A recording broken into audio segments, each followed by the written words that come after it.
And it is Indiana in the Morning, presented by First Commonwealth Bank here in the voice of Indiana County, WCCS AM 1160, 101.1 FM, and our conversation with Indiana Borough Police Chief Justin Schawl, brought to you by Marcus & Mack, a law firm representing injured people. And we get a chance to visit with Chief Schawl once a month, and sometimes he brings other officers with him. And this morning, all by your lonesome. Good morning. Good morning. It's good to have you with us here today. Well, thank you. It's good to be here. We get to this time of the year, the winter time is coming along, and people think, well, things are slowing down for Borough Police. They won't have as much to do. That's not the case, is it? That is not the case. We are as busy today as we have ever been, and not necessarily in a negative way, but we're planning events that are occurring in town, and we're preparing for winter weather, and there's just a lot going on in Indiana. It's a vibrant community. Yeah. I can tell you it certainly is. One of the events for which you're preparing, the It's a Wonderful Life Festival, begins with the parade. I'm sure police will be involved in making sure everybody's safe and sound there, and then for the festival itself. Well, certainly, and parade night's going to experience a tree lighting before the actual parade. So on Friday the 22nd, it's going to be a very busy day in downtown Indiana.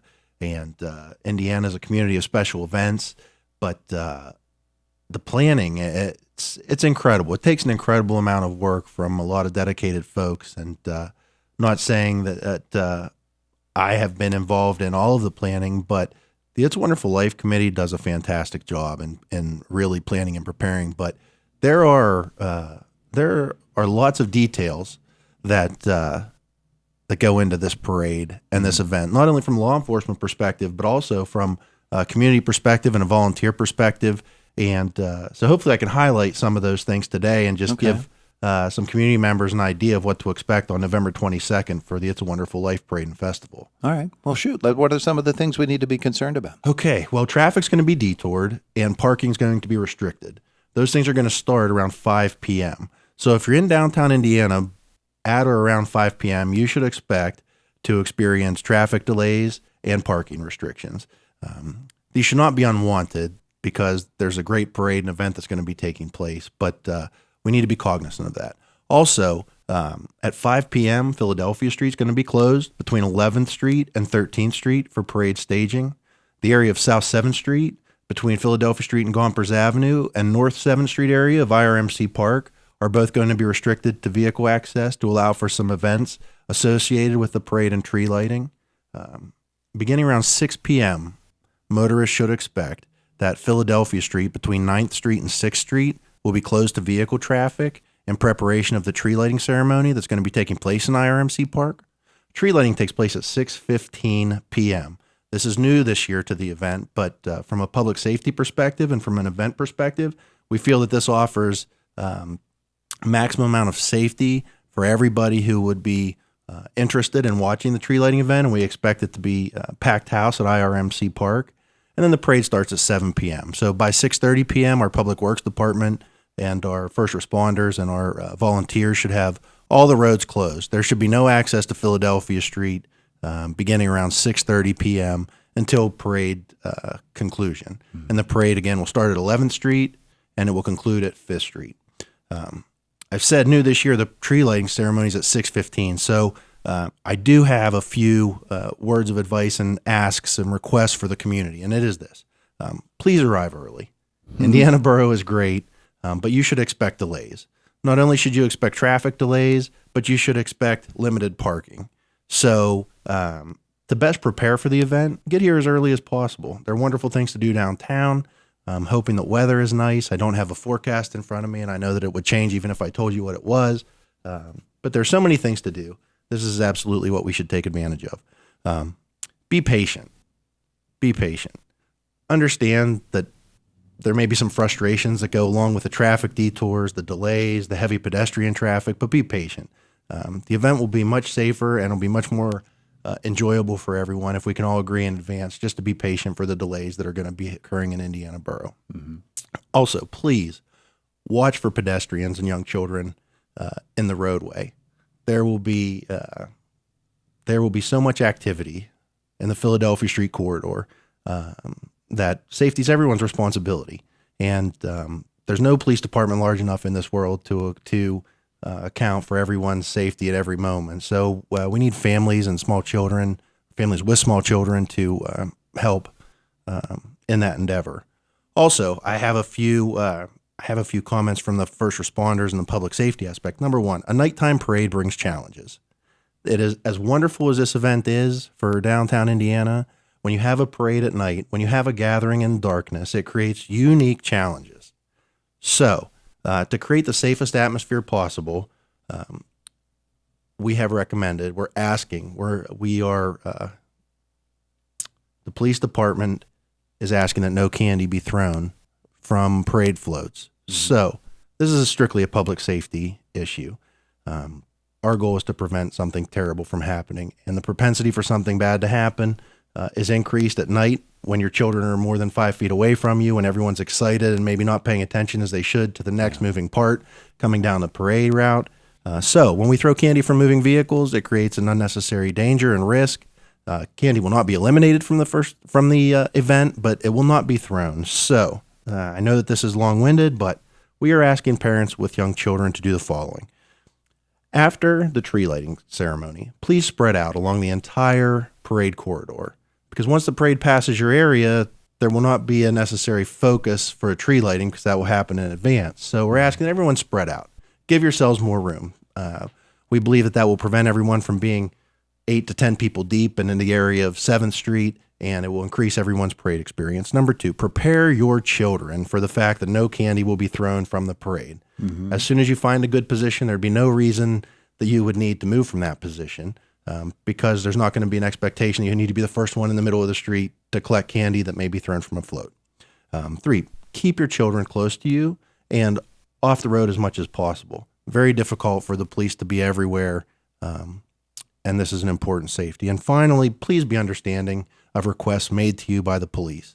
It is not our intent to decrease your enjoyment of the parade. It is our intent to keep everyone safe. And when you're dealing with thousands of people in such a confined area, we really need everyone's cooperation. Yeah. Reflective clothing is a really good idea too. Reflective clothing is a great idea. Yeah.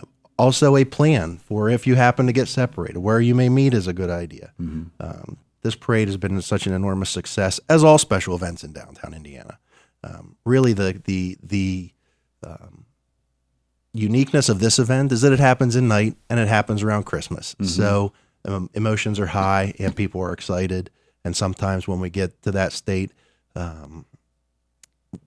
we're not thinking specifically of some of the dangers that we would otherwise. Yeah. Did I read, or is this just something that I was thinking? I thought I read about it. Borough parking garage, a special emphasis on using the Indiana Borough parking garage. That is correct. The Indiana Borough parking garage is as close and as secure a parking as you're going to find on parade night and for the festivities. They will be running a special event parking. Now, parking is not unlimited in the parking garage. So again, please arrive early. But if you're arriving to downtown Indiana early, you should absolutely use the parking garage. It is safe, it'll be accessible, and it's as close as you're going to get to the parade route, because parking will be restricted on side streets and on Water Street. Mm-hmm. And these restrictions are to ease traffic flow. They are not because we don't want people parking close to the parade. It's just we're trying to create as safe an atmosphere as possible. And in years past, traffic has been congested, and this is a method we're using to alleviate that. Yeah. Okay. Yeah. And this just is a personal observation. Somebody was telling me yesterday they were pulling into the Borough parking lodge, and they were behind a big red pickup truck. And the truck driver decided at the last second, I don't want to park here, and got up to the gate, reaching for the ticket, decided against it, pulled out, and started backing up without looking in the mirrors, without knowing that someone was behind him. So this person had to all of a sudden slam it into reverse and back up, blasting away at the horn, and had to back out onto a street, Water Street, not knowing if there's anybody else coming because they were going to get slammed into anyway. So, and then the guy, he backed out and he went off. People, even veteran drivers, and it doesn't matter if it's a parking garage, a traffic light, wherever it happens to be, they get so used to driving and so used to doing things that they forget the basics of safety, don't they? They do, and this is human nature, and this is exactly some of the things that we're trying to prevent. I mean, when we want people to be patient, and we're asking to use the facilities, and we're asking to be vigilant, and we're asking to watch children. When you come into Indiana, not just for any specific festival, but as you said, something as simple as pulling into the parking garage, we just need to be aware of our surroundings. We need to be respectful to each other, and we need to be making good decisions, both personal and, if we can, for others as much as possible. So, yeah, I'm glad to hear that there wasn't a crash at the parking garage in that scenario. But certainly, I mean, things like that happen, I'm sure, all over the place. Sure. So. All throughout this holiday festival, the It's a Wonderful Life Festival, there will be special events, particularly on weekends, and I'm sure Borough Police are very much aware of when there will be events going on. And I know that there's been a special emphasis in recent months to get out on foot and walk around. It's going to be important during the holiday season, isn't it? Well, it really will, because, again, parking is limited, and that's not a bad thing. That's a good thing if we're using all of our parking, because that means that our downtown is full. But certainly, Indiana prides itself on being a walkable and a walkable community, or a bicycling community, and so we want to take advantage of these things as much as possible. As a matter of fact, it's as a routine at the police department, we're downtown on foot walking around. So there's greater opportunity for more positive interaction when you're out walking around. I think that it creates an ease, not only of traffic flow, but of movement, because our downtown's so walkable and there are so many businesses that you could walk in. So again, throughout the festival season, please utilize the downtown parking garage. It is as close and as comfortable as you can get. Mm-hmm. But even outside of that, we're not that big that we can't walk places. So when you're out walking, we can encounter each other positively. We can visit the businesses that maybe we wouldn't otherwise pull in front of. Sure. And it just adds to the atmosphere. It really, really does. So mm-hmm. I hope to see throughout the holiday season, the festival season, everyone using the park and the sidewalks. I know that my family will, and it's a great time of the year in Indiana. He's Chief Justin Schawl, Indiana Borough Police, getting set for a very busy month of November and then on through the holiday season. And of course, motor vehicle safety is always paramount, and making sure that pedestrians are kept safe. That's a big thing. Absolutely. All right, sir. Thanks so much. Okay, thank you. It's good to have you come in with us again. It is the voice of Indiana County, WCCS, AM 1160 and 101.1 FM.